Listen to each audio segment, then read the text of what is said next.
Elliot Smith is my most listened to artist of all time. His influence on my life and the way I look at the world is vast and ever adapting to where exactly I find myself in life.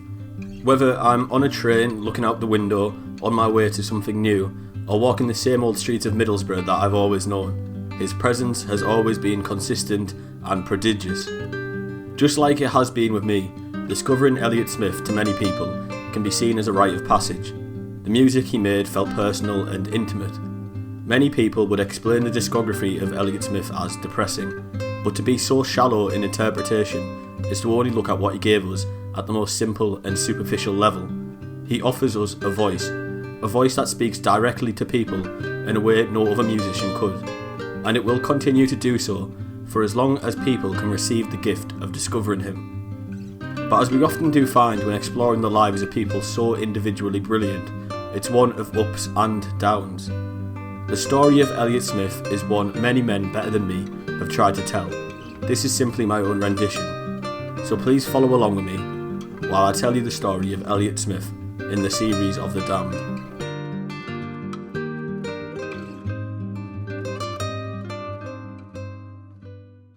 On the 6th of August 1969, Gary Smith and Bunny K. Berryman gave birth to Stephen Paul Smith in Omaha, Nebraska.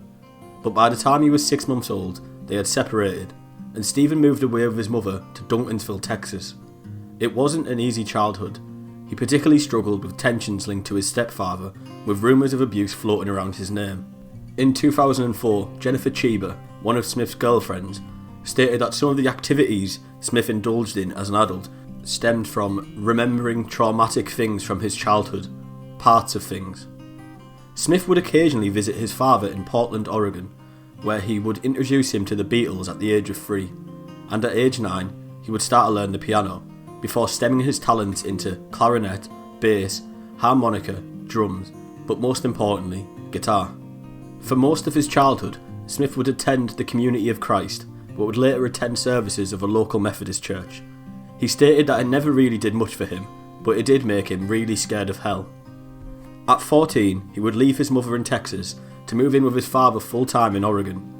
While here, he would start to explore his musical talents more in depth, experimenting with recording for the first time after borrowing a 4-track recorder. He played in the school band, performing clarinet and performing guitar and piano separately.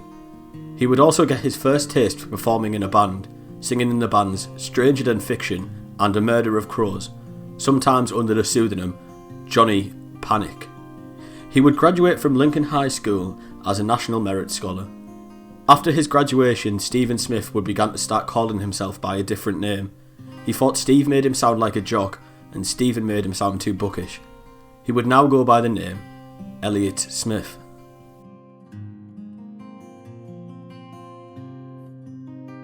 Elliot Smith would graduate from Hampshire College in Massachusetts with a degree in philosophy and political science. He would move to Portland to play in his college band with his friend Neil Gust, drummer Tony Lash, and bassist Brant Peterson. This band would be called Heatmiser. The band would release their first studio album, Dead Air, in 1993, which would be received with mixed reviews. Trouser Press, a New York rock and roll magazine, described the album as a textbook example of the strengths and weaknesses of early 90s indie hard rock.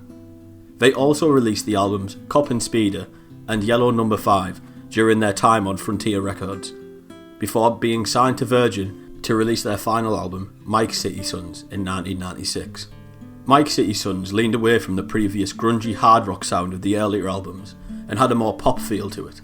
The album received critical acclaim. Michael Freer of AllMusic, an American online music database, described the album as an outstanding collection of diverse and invigorating tracks, and some of the tracks as 2 of the best indie rock songs of the 90s.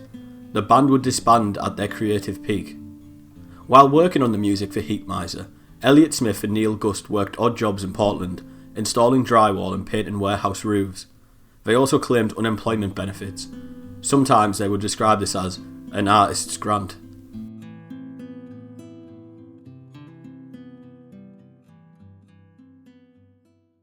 Between the Heatmiser albums, Dead Air and Cop and Speeder, Elliot Smith would release his first solo album, the honest and intimate lo-fi folk album, Roman Candle.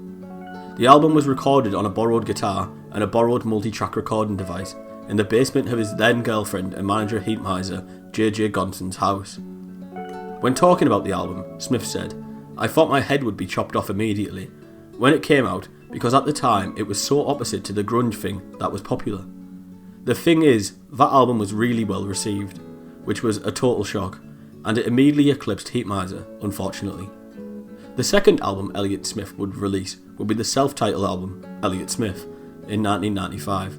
Trouser Press, who had previously been unsure on the music of Heatmiser, had described this album as bleak, almost uncomfortably unsparing, and yet tragically beautiful. One of the songs from this album, Needle in the Hay, was the only single and went on to become a critically acclaimed mainstay in music, featuring it in the 2001 Wes Anderson movie, The Royal Tenenbaums, and Pitchfork Media placing it as their number 27 in their list of the 200 best songs from the 1990s. Some of the songs featured lyrics that conveyed the use of drugs, notably the song Single File, with its lyric, "You idiot kid, your arm's got a death in it." Smith was worried that the album, though positively received, had pigeonholed him as a dark and depressive songwriter. So he made a conscious decision to move away to more diverse moods in his music. However, by this time in his life, Smith was involved in heavy drinking, being amplified by his use of antidepressants. Sometime after the release of the second album, during the split up of Heatmiser, a clause in the contract of Virgin Records meant they kept Smith on as a solo artist. The next album, Either Or, is seen to many people as the apex of Smith's discography. Released in 1997, the album was seen as a step away from the darkness of his self-titled album, bringing a brighter and more accessible feel, while still keeping the intimate and personal lyrical aptitude he's always displayed. The album is adored by critics, and has since went on to become somewhat legendary, with publications such as Rolling Stone, NME, and Consequence of Sound placing it on their greatest albums of all time lists. Elliot Smith had written the album that would cement his legacy on the history of music.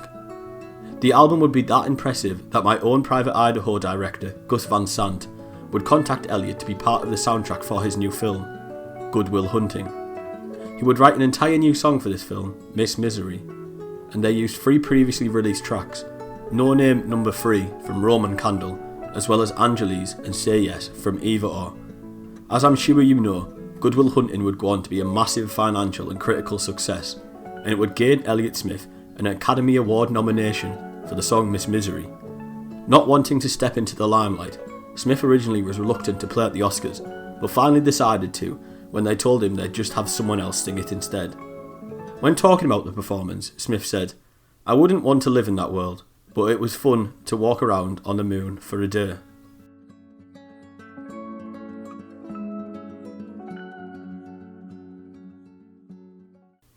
After the rise comes the fall. Smith had enjoyed success with Either Or and Miss Misery. He'd even been signed to a new lucrative deal with DreamWorks. But for some people, fame and materialism means very little. Smith fell hard into depression and was soon talking openly about suicide. At one point he made a very serious attempt. While heavily intoxicated, he ran off a cliff edge, but landed in a tree, and despite being heavily injured, he survived. When an interviewer asked him on the matter, he said, "Yeah, I jumped off a cliff, but let's talk about something else." Smith would go on to honour his DreamWorks contract by releasing the album XO, an album he'd wrote across the winter of 1997, sat night after night in the Luna Lounge of Manhattan's Lower East Side. The album, released in 1998, would be well received by critics. With a more glossy and pop finish to it, the album cemented Smith's transition from someone who wrote dark folk music to someone who understood how to create melody within melancholy. Smith would move from Brooklyn to Los Angeles in 1999, living in a cabin in the Silver Lake section of the town, withdrawing from the limelight to play smaller, more intimate acoustic shows in his local area. The final album that Smith would complete would be titled Figure 8. It was released in the April of the year 2000. The album continued Smith's transition into a pop sound and would go down with critics well, with Rolling Stone placing it at number 42 on their list of the 100 greatest albums of the decade. Smith himself described the songs on the album as fragmented and dreamlike. With critical hit after hit, the career of Elliot Smith seemed to be something that could only go up from here. He was appearing on late night TV shows like Late Night with Conan O'Brien and Late Show with David Letterman. But somewhere along the way, Smith had progressed on from his addiction to alcohol and antidepressants and moved on, becoming addicted to the drug heroin. Smith was starting to suffer from paranoia. He believed that a white van was following him wherever he went. He laid the blame of this on the record company DreamWorks, stating, "Not long ago my house was broken into and songs were stolen off my computer, which have wound up in the hands of certain people who work at a certain label. I've also been followed around for months at a time. I wouldn't even want to necessarily say it's the people from that label who are following me around, but it was probably them who broke into my house." He was living half a life, barely eating on a diet consisting of primarily ice cream, not sleeping for days, and then passing out for 24 hours. There was plans for a follow-up to Figure 8 that he and producer Rob Schnapf, who had worked with Smith on Either Or, XO and Figure 8, but the two became distant and eventually fell out over Smith's struggle with substance abuse. The record was scrapped completely.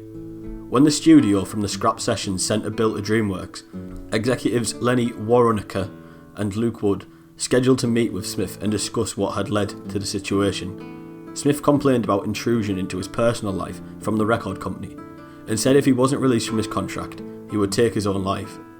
In 2001, Smith attempted to start recording an album by himself with some help from David McConnell of the Los Angeles band Golden Boy. McConnell had told the press that Smith was smoking up to $1,500 worth of heroin and crack a day. In 2001, director Wes Anderson had approached Elliot Smith to ask him if he'd record a cover of Hey Jude for the upcoming dark comedy movie The Royal Tenenbaums, but he would not submit the track in time. Anderson stated of Smith that he was in a bad state.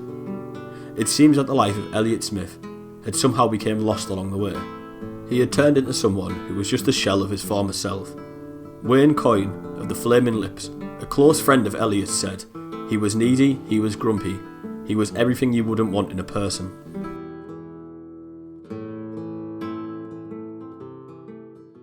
After the troubles and turmoil his life had been bridled with for the previous years, Smith finally decided it was time to get help. He attempted to go into rehabilitation on multiple occasions, but found it difficult to find help within the 12-step program. The first step is to admit that you're powerless against your addictions, and Smith said he couldn't do the first step. "I couldn't say what you were supposed to say and mean it." He would then go to attend a neurotransmitter restoration centre in Beverly Hills to receive a course of treatment for his substance abuse disorder. Things started to look up for Elliot as he played 2 sold-out solo shows at Hollywood's Henry Fonda Theatre on the 31st of January in 2003. He was starting to establish himself as a live performer once more. On Smith's 34th birthday, August 2003, he decided it was time to give up alcohol for good. He even decided it was time to start working on a new album, From a Basement on a Hill. Life was getting better for Elliot, it seemed. He was experimenting with noise music and trying to learn how to record on his girlfriend Jennifer Cheever's iMac in an attempt to finally learn the last method he was unfamiliar with. Smith was healthy and recovering and recording a new album. He would play his final show at Redfest at the University of Utah in Salt Lake City in the September of 2003. The final song he ever played was a cover of Long, Long, Long by the Beatles.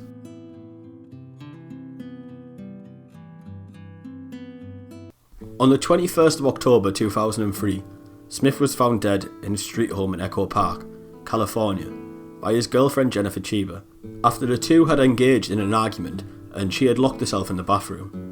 She claimed she heard him scream, and when she opened the door, he was stood with a knife in his chest. A post-it note in the room read, "I'm so sorry, love Elliot, God forgive me." However, the tale in the death is not so straightforward as it first may seem. The coroner's report revealed no traces of illegal substances or alcohol in the body of Elliot Smith. Another key element is with typical suicides through stabbing, you usually find hesitation marks on their body. There was none on the body of Elliot Smith. The death, originally ruled as suicide, now became open due to the inconclusive nature of the autopsy report. With the Los Angeles Police Department, the case still remains open.